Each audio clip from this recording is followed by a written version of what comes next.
தண்ணி அது மட்டும் கீழே கிடக்குண்ணே. பெட்ரோல் மட்டும் அடக்குடப்பு இருக்கும் போல அப்படின்னு தான் வண்டி கொண்டு ஒரு சாப்பிட்டு தண்ணி தான் உள்ள ஆயிடுச்சு. தண்ணி தான் சொல்லுவாங்க.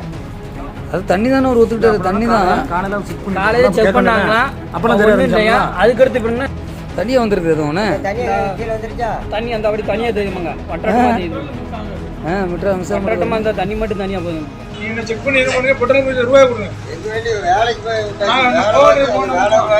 ஒட்டப்பிடாரம் பகுதியில பெட்ரோல் பங்க்ல பெட்ரோல் போட்ட உடனே வாகனங்கள் பழுதடைஞ்சதா சொல்லி வாகன ஓட்டிகள் பெட்ரோல் பங்க் உரிமையாளரோட வாக்குவாதத்துல ஈடுபட்ட சம்பவம் பெரும் பரபரப்பை ஏற்படுத்தியிருக்கு.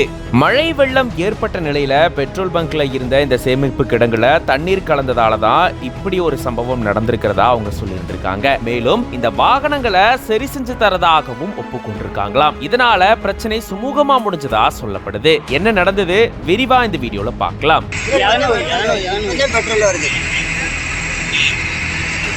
பெட்ரோல் வந்தா தான் அந்த வானம் அடிச்சிருக்குல்ல.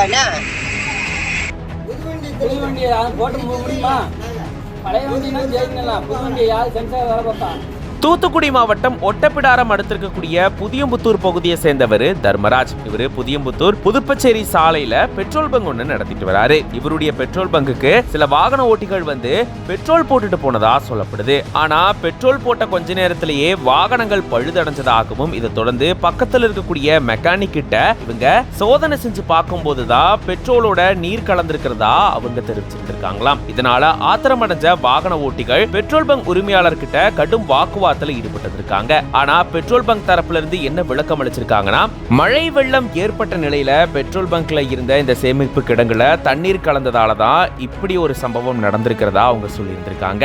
இருந்தாலுமே தொடர்ந்து வாக்குவாதத்தில் ஈடுபட்ட நிலையில போலீசார் அங்க வந்து இரு தரப்பை சேர்ந்தவங்களும் சமாதானப்படுத்தும் முயற்சியில ஈடுபட்டிருக்காங்க. அதை தொடர்ந்துதான் பெட்ரோல் பங்க் உரிமையாளர் இந்த வாகனங்களை தானே சரி செஞ்சு தரேன் அப்படின்னு உறுதி அளிச்சிருக்காராம். இதை தொடர்ந்து சுமூக பேச்சுவார்த்தை முடிச்சிருக்கு. இதனால பெட்ரோல் பங்க்ல கொஞ்ச நேரத்துக்கு பரபரப்பு சூழல் ஏற்பட்டிருந்திருக்கு.